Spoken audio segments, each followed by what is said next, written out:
ನಮಸ್ತೆ. ಒಂದೇ ಥರ ಸಾಂಬಾರು ತಿಂದು ಏನಾದರೂ ಬೇಜಾರಾಗಿತ್ತು, ನಿಮಗೆ ಸಾಂಬಾರು ಮಾಡೋಕ್ಕೆ ಬೇಜಾರಾಗಿತ್ತು ಅಂದರೆ ಖಂಡಿತವಾಗ್ಲೂ ಮೊಸರು ಸಾರಿಗಿನ್ನ ಮಜ್ಜಿಗೆ ಸಾಂಬಾರು ತುಂಬಾ ರುಚಿಯಾಗಿರುತ್ತೆ.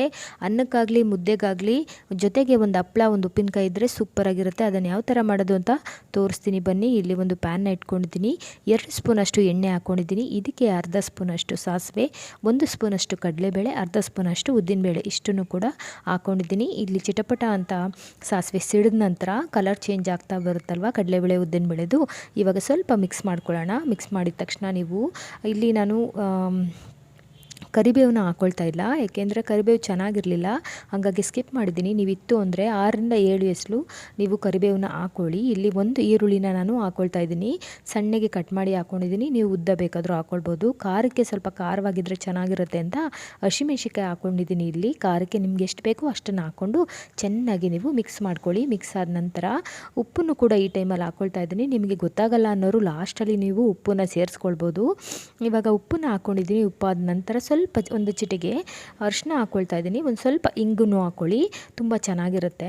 ಇವಾಗ ಮಿಕ್ಸ್ ಮಾಡ್ಕೊಳ್ಳಿ. ಮಿಕ್ಸ್ ಮಾಡಿದ ತಕ್ಷಣ ಇಲ್ಲಿ ನಾನು ಸ್ಟವ್ನ ಆಫ್ ಮಾಡ್ಕೊಳ್ತೀನಿ. ಆಫ್ ಮಾಡಿದ ನಂತರ ನಾನು ಒಂದು ಸ್ವಲ್ಪ ನೀರು ಹಾಕ್ಕೊಳ್ತಾ ಇದ್ದೀನಿ, ಏಕೆಂದರೆ ಮಧ್ಯಾಹ್ನ ಊಟಕ್ಕೋಸ್ಕರ ಮಾಡ್ತಾ ಇರೋದು, ಹಾಗಾಗಿ ಬೇಗ ತಣ್ಣಗಾಗಲಿ ಅಂತ ಅಂದ್ಬಿಟ್ಟು ಒಂದು ಸ್ವಲ್ಪ ನೀರನ್ನು ಹಾಕಿ ಇದನ್ನು ಕೂಲಾಗಕ್ಕೆ ಬಿಟ್ಬಿಡೋಣ.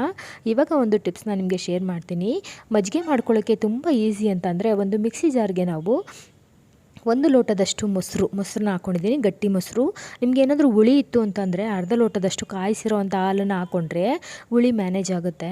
ಇಲ್ಲಿ ನಾನು 1 ಲೋಟ, ಅದೇ ಲೋಟದಲ್ಲಿ 1 ಲೋಟದಷ್ಟು ನೀರನ್ನ ಸೇರಿಸ್ಕೊಂಡು ಚೆನ್ನಾಗಿ ಮಿಕ್ಸ್ ಮಾಡ್ಕೊಂಡಿದ್ದೀನಿ. 1-2 ರೌಂಡು ಮಿಕ್ಸಿನಲ್ಲಿ ರುಬ್ಕೊಂಡ್ರೆ ಆಯಿತು, ಒಳ್ಳೆ ಮಜ್ಜಿಗೆ ರೆಡಿ ಆಗುತ್ತೆ ನೋಡಿ ಈ ಥರ. ಇವಾಗ ಕೂಲಾಗಿರೋ ಅಂಥ ಮಿಶ್ರಣಕ್ಕೆ ಮಜ್ಜಿಗೆನ ಹಾಕ್ಕೊಳ್ತಾ ಇದ್ದೀನಿ. ಮೊಸರು ಸಾರಿಗಿನ್ನ ಮಜ್ಜಿಗೆ ಸಾರು ತುಂಬಾ ರುಚಿಯಾಗಿರುತ್ತೆ. ಅನ್ನಕ್ಕಾಗಲಿ ಮುದ್ದೆಗಾಗಲಿ ಜೊತೆಗೆ ನೆಂಚ್ಕೊಳ್ಳೋಕ್ಕೆ ಅಂತ ಏನಾದರೂ ಮಾಡಿಕೊಂಡ್ರೆ ಚೆನ್ನಾಗಿರುತ್ತೆ.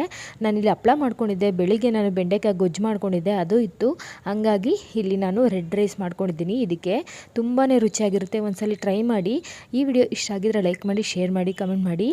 ನೋಡಿ ರೆಡ್ ರೈಸ್ಗೆ ನಾನು ಈ ಒಂದು ಮಜ್ಜಿಗೆ ಒಗ್ಗರಣೆ ಮಾಡಿರೋಂಥದ್ದನ್ನು ಮಜ್ಜಿಗೆ ಸಾರನ್ನ ಹಾಕ್ಕೊಳ್ತಾ ಇದ್ದೀನಿ. ತುಂಬ ರುಚಿಯಾಗಿತ್ತು. ನೀವು ಒಂದ್ಸಲ ಟ್ರೈ ಮಾಡಿ, ಹೆಂಗೆ ಬಂತು ಅಂತ ಕಮೆಂಟ್ ಮಾಡೋದನ್ನು ಮರಿಬೇಡಿ. Thank you.